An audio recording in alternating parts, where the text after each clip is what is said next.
Don't be rude. You are fake news. And we had the most beautiful piece of chocolate cake that you've ever seen. Does that make sense? They will be met with fire and fury. This egregious display of hatred, bigotry, and violence on many sides. On many sides. We will have no choice but to totally destroy North Korea. It's got to be in tip-top shape. He is a sick puppy. You are fake news. Salut et bienvenue dans Trump 2020, le podcast produit par l'IFRI, Slate et TTSO et qui décortique l'actualité américaine avec Laurence Nardon, Madame USA à l'IFRI. Bonjour Laurence. Bonjour Romain. Alors, une fois n'est pas coutume, j'aimerais commencer ce podcast par présenter nos vœux à toutes nos auditrices et à tous nos auditeurs, et en particulier leur présenter des vœux de paix pour 2020. Et ces vœux sont d'autant plus intenses que ça n'a échappé à personne, il y a de nouvelles tensions extrêmement vives entre les États-Unis et l'Iran et que le monde craint la déflagration. On a déjà parlé des relations US-Iran, c'était en septembre dernier dans l'épisode 8 de notre série, et on avait évoqué à l'époque ces relations sur le long terme depuis la révolution de 1979 et dans la période récente avec la destruction par l'administration Trump de l'accord nucléaire de 2015. On assistait à ce moment-là à une série d'escarmouches dans la région du Golfe Persique et du Golfe d'Oman, mais Trump avait choisi de calmer le jeu. La semaine dernière, en revanche, Trump a ordonné l'assassinat au cours d'une frappe de drone d'un haut dignitaire iranien, le général Qassem Soleimani, c'était le numéro 2 du régime, qui était le commandant de la force Al-Quds, l'unité d'élite des gardiens de la Révolution. Depuis, dans la nuit du 7 au 8 janvier, les Iraniens ont lancé des représailles sur 2 bases militaires américaines. Alors, à l'heure où nous enregistrons, on attend encore la réaction du président Trump post-représailles iraniennes, mais une escalade vers une nouvelle guerre régionale, ou pire, n'est pas à écarter. Alors, Laurence, pourquoi Trump a-t-il lancé cette opération maintenant ?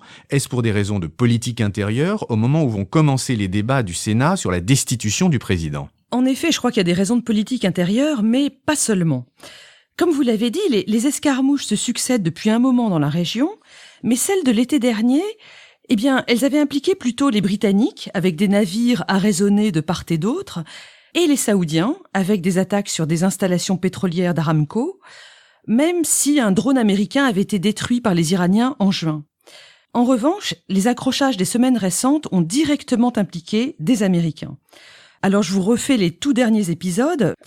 Le 27 décembre, 30 roquettes ont été tirées par une milice du Hezbollah contre une base militaire irakienne dans la région de Kirkouk, tuant un contracteur américain, c'est-à-dire un ressortissant américain privé travaillant pour l'armée américaine. 2 jours après, le 29, les États-Unis ont frappé 5 sites de cette milice du Hezbollah en Irak et en Syrie, faisant 25 victimes.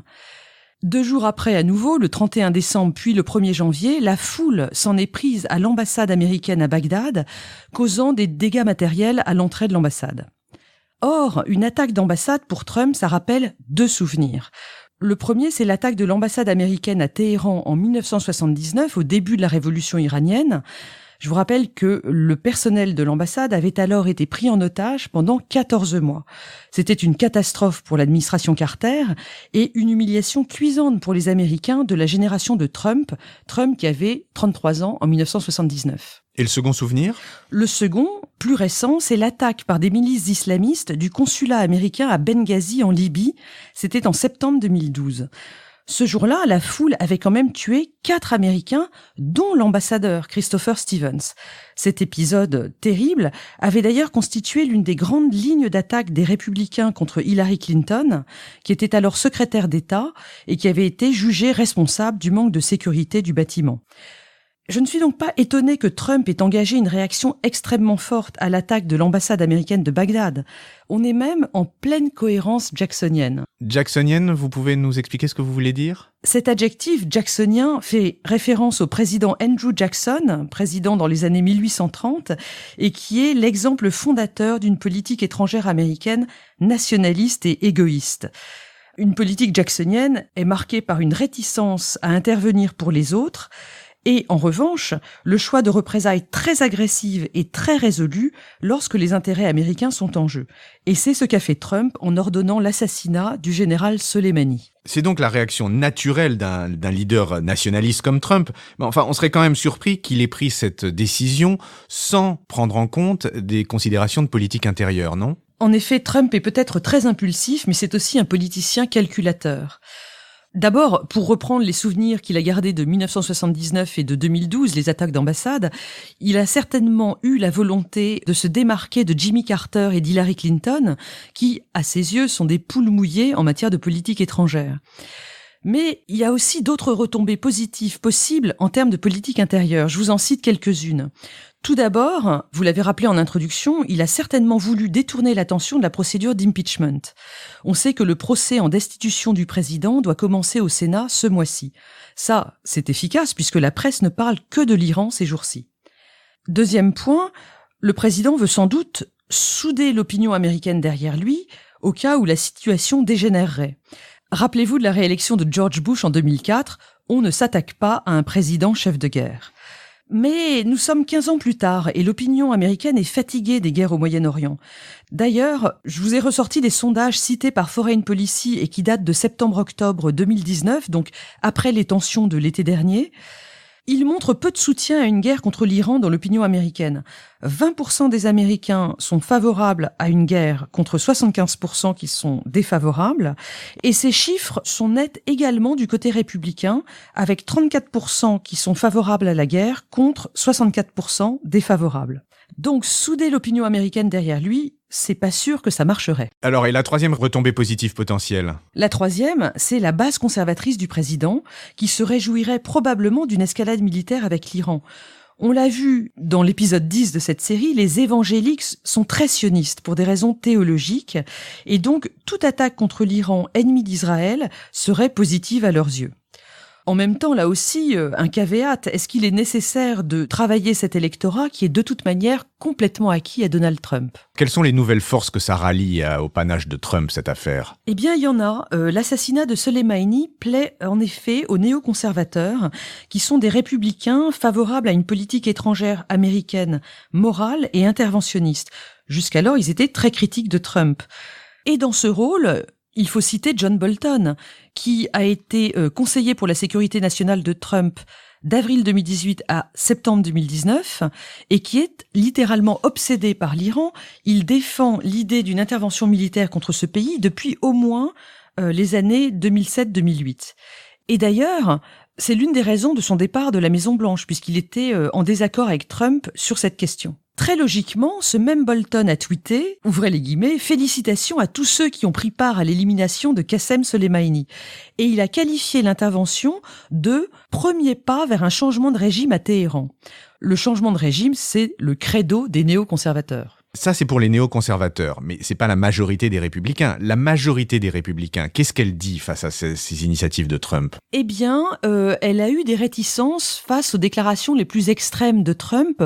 Par exemple, lorsqu'il a parlé de frapper des sites culturels iraniens, on a eu des réactions négatives de la part du secrétaire à la Défense, Mark Esper, et du sénateur républicain de Caroline du Sud, Lindsey Graham, qui, pour sa part, est quand même un soutien extrêmement fidèle du président. Mais il faut ajouter tout de suite qu'il n'y a plus vraiment d'adultes dans la pièce, entre guillemets, autour de Trump aujourd'hui. Il semble vraiment tout seul à décider ce genre d'opération. Et qui plus est, il faut bien voir qu'au Congrès, les élus réagissent clairement selon des lignes partisanes.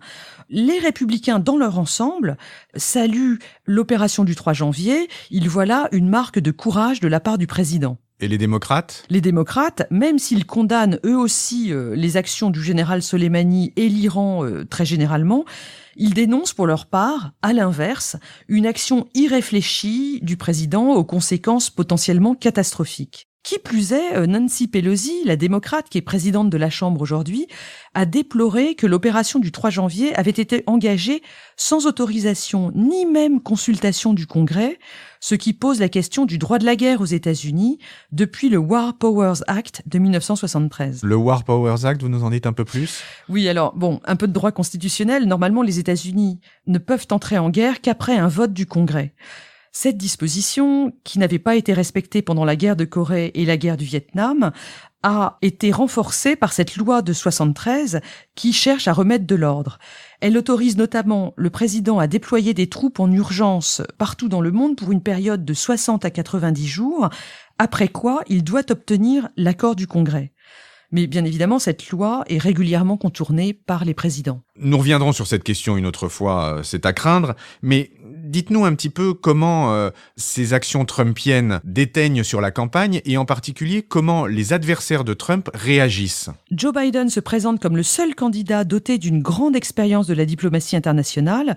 Il explique qu'il pourrait stabiliser la situation dès son premier jour à la Maison-Blanche et ça rassure une partie des électeurs. Je pense pour ma part que c'est un argument très puissant et très positif pour sa campagne. Bernie Sanders et Elizabeth Warren, eux, sont opposés à toute nouvelle intervention au Moyen-Orient. On pourrait presque les qualifier d'isolationnistes.